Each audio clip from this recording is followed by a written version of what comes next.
नमस्कार दोस्तों, आपका स्वागत है हमारे चैनल स्टार स्टडी मटेरियल में। आज के क्लास में हम लोग क्लास 10th के इतिहास चैप्टर फर्स्ट का अध्ययन करने वाले हैं। इस वीडियो में हम लोग टोटल 20 MCQ प्रश्न को देखने वाले हैं। तो चलिए वीडियो को स्टार्ट करते हैं। पहला प्रश्न है कि फ्रांस की क्रांति कब हुई थी? पहला ऑप्शन है 1688, दूसरा है 1789, तीसरा है 1914 और चौथा ऑप्शन है 1939। तो इस प्रश्न का जो राइट आंसर होगा 1789। चलते हैं नेक्स्ट प्रश्न पे। और आपका नेक्स्ट प्रश्न है, फ्रांस में गणतंत्र की घोषणा कब हुई थी? तो इस प्रश्न का जो पहला प्रश्न है ऑप्शन 1815, दूसरा 1830 और तीसरा है 1848 और चौथा आपका ऑप्शन है 1871। तो इस प्रश्न का जो आपका राइट आंसर होगा 1848। चलते हैं नेक्स्ट प्रश्न पे। और नेक्स्ट प्रश्न आपका है कि 1789 ईस्वी में फ्रांस किस प्रकार का राज्य था? पहला ऑप्शन है असीमित राजतंत्र, दूसरा है सीमित राजतंत्र, तीसरा है प्रजातंत्र, चौथा है गणतंत्र। तो इस प्रश्न का जो राइट आंसर होगा वो होगा ऑप्शन नंबर ए, असीमित राजतंत्र। चलते हैं नेक्स्ट प्रश्न पे। और नेक्स्ट प्रश्न आपका है कि नेपोलियन का संबंध किस देश से था? पहला ऑप्शन है जर्मनी, दूसरा ऑप्शन है इटली और तीसरा ऑप्शन है फ्रांस, चौथा इंग्लैंड। तो इस प्रश्न का जो राइट आंसर होगा वो होगा फ्रांस। चलते हैं नेक्स्ट प्रश्न पे। नेक्स्ट प्रश्न है कि राष्ट्रवाद का प्रारंभ किस देश से हुआ? जिस देश से हुआ है वह है, पहला ऑप्शन है इंग्लैंड, दूसरा ऑप्शन है अमेरिका, तीसरा है फ्रांस और चौथा है रूस। इस प्रश्न का जो राइट आंसर होगा वो होगा फ्रांस। चलते हैं नेक्स्ट प्रश्न पे। नेक्स्ट प्रश्न है कि निम्नलिखित में से कौन सा 1804 ईस्वी के नेपोलियन कोड में नहीं जोड़ा गया था? तो पहला ऑप्शन है जन्म से प्राप्त विशेषाधिकार, दूसरा है सामंती व्यवस्था का अंत, तीसरा है संपत्ति का अधिकार, चौथा है कानून का अधिकार। तो प्रश्न नंबर 6 का जो राइट आंसर होगा जन्म से प्राप्त विशेषाधिकार। चलते हैं नेक्स्ट प्रश्न पे। और नेक्स्ट प्रश्न आपका है क्वेश्चन नंबर 7, नेपोलियन की पराजय कब हुई थी? तो इस प्रश्न का जो पहला ऑप्शन 1814 ईस्वी में, दूसरा 1815 ईस्वी में, तीसरा 1817 ईस्वी में, चौथा है 1216 ईस्वी में। तो इस प्रश्न का जो राइट आंसर होगा 1815। चलते हैं नेक्स्ट प्रश्न पे। नेक्स्ट प्रश्न है कि वियना की संधि कब हुई थी? तो पहला ऑप्शन है 1848, दूसरा है 1834 और तीसरा 1815 और चौथा है 1900। तो इस प्रश्न का जो राइट आंसर होगा वो ऑप्शन नंबर सी होगा 1815।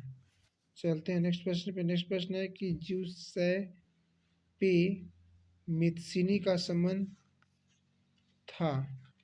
तो इस प्रश्न का जो पहला ऑप्शन है इटली के एकीकरण से, दूसरा जर्मनी के एकीकरण से, तीसरा है फ्रांस के एकीकरण से और चौथा इंग्लैंड के राष्ट्रवाद से। तो प्रश्न का जो राइट आंसर होगा इटली के एकीकरण से। चलते हैं नेक्स्ट प्रश्न पे। और आपका नेक्स्ट प्रश्न है जर्मन संस्कृति में बोक्सजिस्ट का आशय था राष्ट्र, दूसरा है संविधान, तीसरा है आम जनता, चौथा है संसद। तो इस प्रश्न का जो राइट आंसर होगा वो होगा राष्ट्र। चलते हैं नेक्स्ट प्रश्न पे। नेक्स्ट प्रश्न है कि ऑटोवान बिस्मार्क का संबंध किस देश से था? पहला है इटली, दूसरा है जर्मनी, तीसरा है फ्रांस और चौथा है ब्रिटेन। तो इस प्रश्न का जो राइट आंसर होगा वो होगा जर्मनी। चलते हैं नेक्स्ट प्रश्न पर। नेक्स्ट प्रश्न है कि जर्मनी के एकीकरण में मुख्य भूमिका किसकी थी? तो पहला ऑप्शन होगा ज्यूसेपे गैरिबल्डी का, दूसरा ऑटो वॉन बिस्मार्क का, तीसरा नेपोलियन, चौथा विलियम प्रथम। तो प्रश्न नंबर जो 12 है इसका राइट आंसर होगा ऑटो वॉन बिस्मार्क।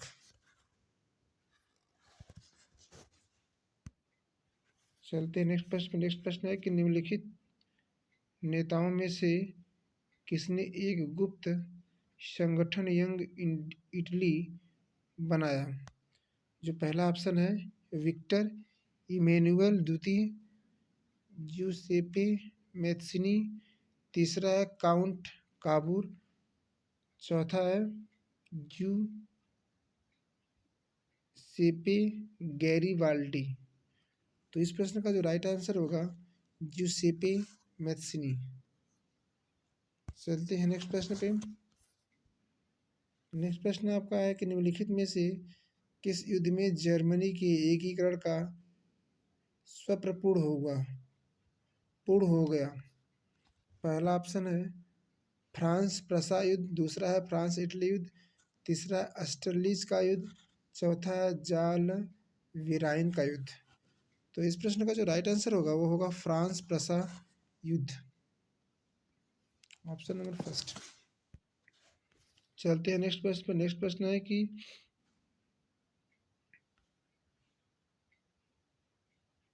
प्रसा के राजा विलियम प्रथम को जर्मनी का सम्राट कब घोषित किया गया? पहला दिसंबर 1871 में, दूसरा जनवरी 1871 में, तीसरा जनवरी 1870 में और चौथा जनवरी 1872 में। तो पहला ऑप्शन होगा जनवरी 1800, जो आपका राइट आंसर होगा जनवरी 1871। चलते हैं नेक्स्ट प्रश्न पे। और नेक्स्ट प्रश्न है उदार से तात्पर्य। पहला ऑप्शन है निजी संपत्ति अभाव, दूसरा ऑप्शन है राज्य द्वारा आर्थिक गतिविधियों का पाबंदी, तीसरा है व्यक्ति का स्वतंत्रता का तथा कानून की समक्ष समानता, चौथा ऑप्शन है कुछ लोगों के हाथ में शासन की शक्ति। तो प्रश्न नंबर 16 का जो राइट आंसर है व्यक्ति को स्वतंत्रता तथा कानून की समक्ष समानता।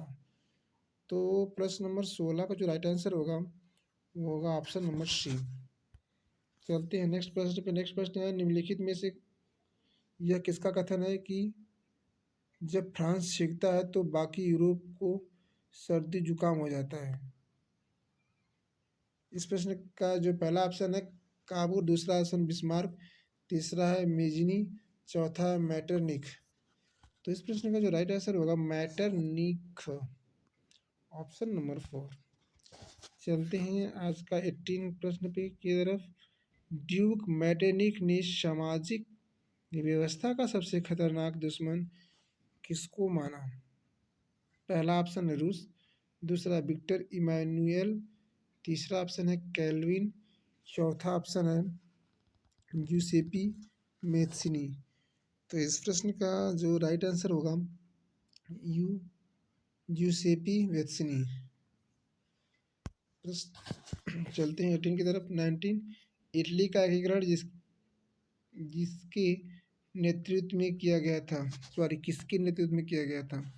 पहला यूसेफ गैरिबाल्डी, दूसरा फोटो ऑन बिस्मार्क और तीसरा है नेपोलियन, चौथा है विलियम प्रथम। तो प्रश्न नंबर 19 का राइट आंसर है यूसेफ गैरिबाल्डी। चलते हैं नेक्स्ट प्रश्न पे। नेक्स्ट प्रश्न है कि 1789 ईस्वी में फ्रांस में राष्ट्रवाद की प्रथम अभिव्यक्ति का परिणाम हुआ था। पहला ऑप्शन है फ्रांस की क्रांति, दूसरा है नेपोलियन का उदय, तीसरा है जर्मनी का एकीकरण और चौथा और लास्ट ऑप्शन है निरंकुश राजतंत्र का प्रारंभ। तो इस प्रश्न का जो राइट आंसर होगा वो होगा फ्रांस की क्रांति। तो ये टोटल 20 प्रश्न समाप्त हुए। इसमें आपके कितने सही बनते हैं कमेंट बॉक्स में जरूर बताना। पूरा वीडियो देखने के लिए बहुत बहुत धन्यवाद। मिलते हैं किसी अगले वीडियो पर।